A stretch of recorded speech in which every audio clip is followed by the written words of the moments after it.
Bonjour et bienvenue dans une nouvelle vidéo cybersécurité d'après le blog Cocomelon. Donc ici, on va voir une astuce de développement des logiciels malveillants pour télécharger et injecter du code malveillant à partir de DLL. Donc bonjour passionnés de cybersécurité et de hackers blancs. Alors cet article est le résultat des recherches de la personne sur le blog sur des astuces intéressantes dans les logiciels qui peuvent être exploités dans des cas de logiciels malveillants. Alors, télécharger, injecter, exécuter. Donc télécharger et exécuter, dans notre cas télécharger ou injecter, est une astuce intéressante conçue pour télécharger une charge utile ou une DLL maléfique à partir d'une URL. Donc par exemple, ça peut être un fichier exécutable, une DLL, ça peut être même des fichiers batch, etc. En mettant l'accès sur le HTTP et l'exécuter et l'injecter. Les avantages de download et exécuter, donc télécharger, exécuter ou télécharger ou injecter, sont ce qu'elle peut être utilisée derrière des réseaux qui filtrent tout autre trafic en dehors de l'HTTP. Donc ici ça va être en HTTP, mais on peut se servir d'autres techniques, on peut servir une technique en envoyant à partir de DNS ou d'autres types de protocoles et de ports. Il peut même fonctionner via un proxy préconfiguré, étant donné que le dit proxy ne nécessite pas d'informations d'authentification. Donc en fait, oui, comme on dit, il faut qu'un proxy, mais qu'il n'y a pas d'authentification derrière pour que ça fonctionne. Donc ici, on peut faire un exemple pratique. Donc tout d'abord, considérons le logiciel malveillant classique par injection DLL. Donc la première cas avait été fait, par exemple, une simple injection de DLL qui s'attache au processus d'un logiciel. Donc c'est ce qu'on va utiliser. Donc vous pouvez revoir cette vidéo sur ma chaîne YouTube ou vous relire sur le blog Cocomelon comment ça a été fait. Donc dans le cas le plus simple, ceci ressemblera à cela. Donc ça c'est le code qui va être modifié. Donc là on va chercher notre DL malveillante qui a été téléchargée à partir de notre site attaquant. Donc c'est là où elle a été téléchargée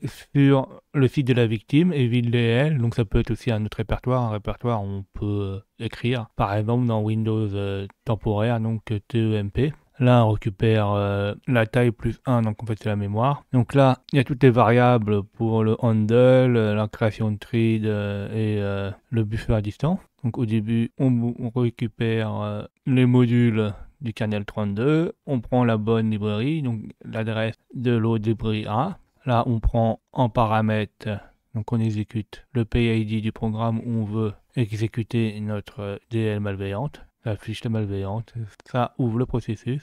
On alloue de la mémoire de façon distante sur le processus. On écrit cette mémoire, donc on copie la charge malveillante là, qui a été mise par rapport à l'adresse plus 1 ici dans le processus. On crée le thread qui va s'accrocher au processus et on l'exécute avec l'express thread. Et donc là, ça sera processus. Une fois que ça s'est exécuté, on fait le ménage, on détache du handle. Donc c'est assez simple, comme vous pouvez le voir. Ici, on souhaite ajouter une logique 5 pour télécharger notre fichier EvilDL. Dans le cas plus simple, ceci ressemblera à ceci. Donc ça, c'est le fichier EvilDL. Ce fichier qui va récupérer notre fichier malveillant. Donc c'est le code source qu'on verra ici. Donc je vais vous l'expliquer. Donc en fait, là, c'est une fonction qui va télécharger les Evil depuis la machine de l'attaquant.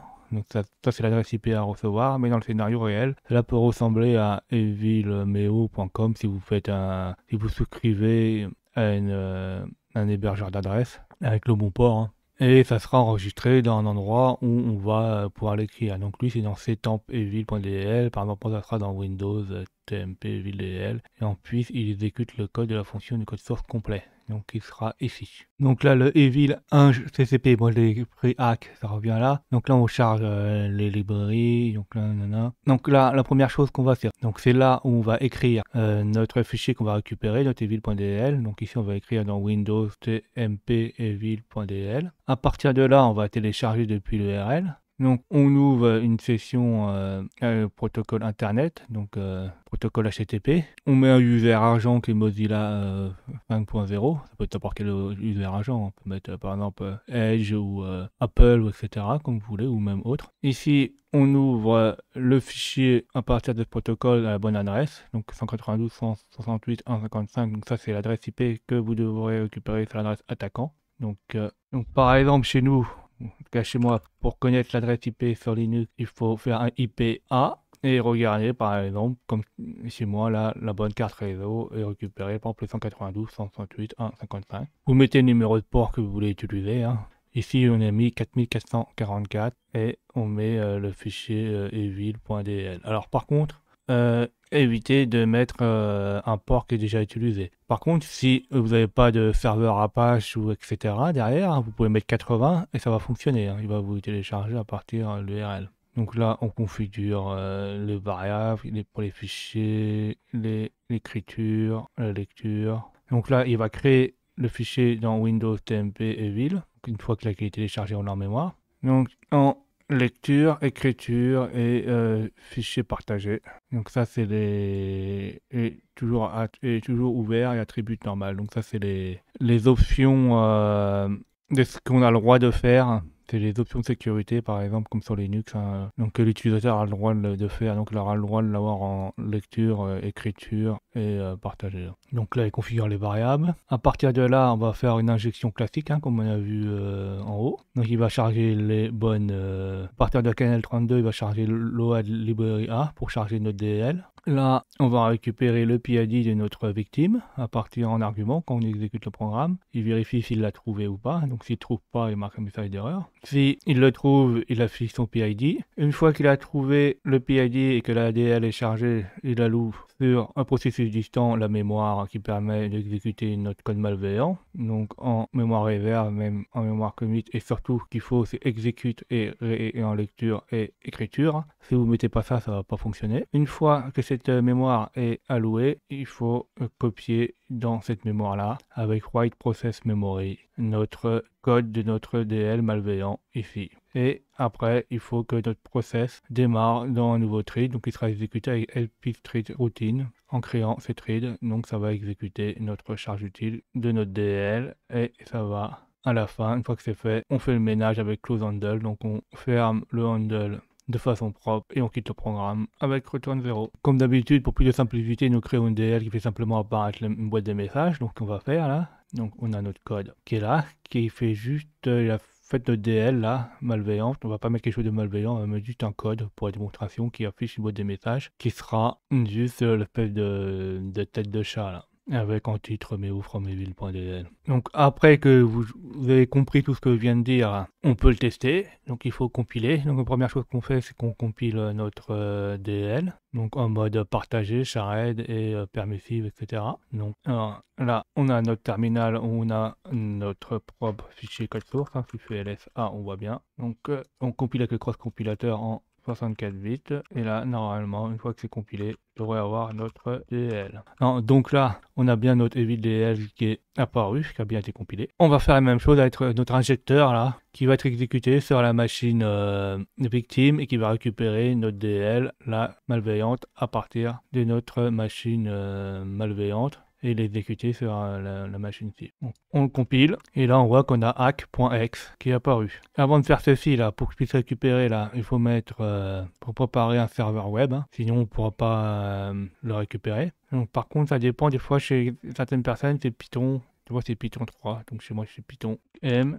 Donc pour créer un serveur sur Python, il faut faire Python M, HTTP serveur, et le nom et le numéro de port. Donc là il dit qu'il écoute sur toutes les adresses IP sur le port 4444. Et il faut assurer-vous que le chemin spécifié existe sur la machine victime. Donc moi c'est pas CTMP mais c'est C-Windows TMP parce qu'en fait il existe d'origine dessus. Donc pour faire comme moi, vous ouvrez un explorateur, vous allez forcer Windows et on regarde si TEMP existe, et là il existe. Après il faut lancer MFPen, hacker process 2, récupérer le PID et lancer avec hack.exe et vérifier que tout fonctionne. Donc faisons ceci. Donc j'exécute hacker process, j'exécute pent. Donc là une fois que pent est exécuté, il faut rechercher le PID de pent. Donc on voit que là le PID de pent c'est 3696 ou 3696 et il faut exécuter notre injecteur qui va récupérer ceci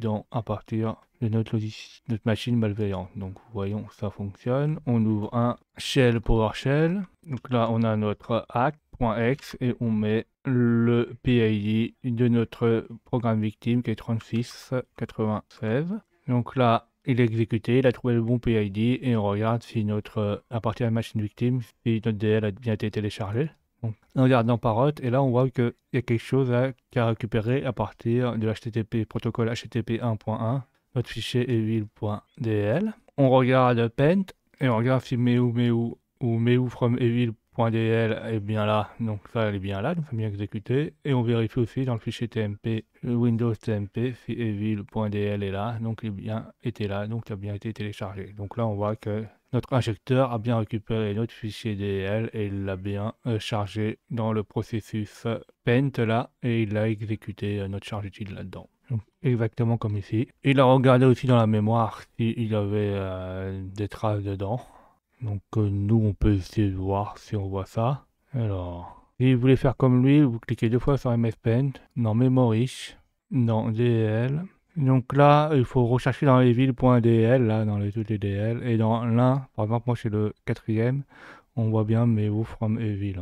On peut télécharger dans Virus Total pour voir combien il y a de moteurs qui le voient. Donc faisons ça. Donc là, j'ouvre mon navigateur. Je vais dans Virus Total. Je choisis le bon fichier hack.exe. On confirme le téléversement ou l'upload. Et on attend plutôt l'analyse. Comme le code est assez connu, il y a pas mal de moteurs antivirus qui vont quand même le détecter.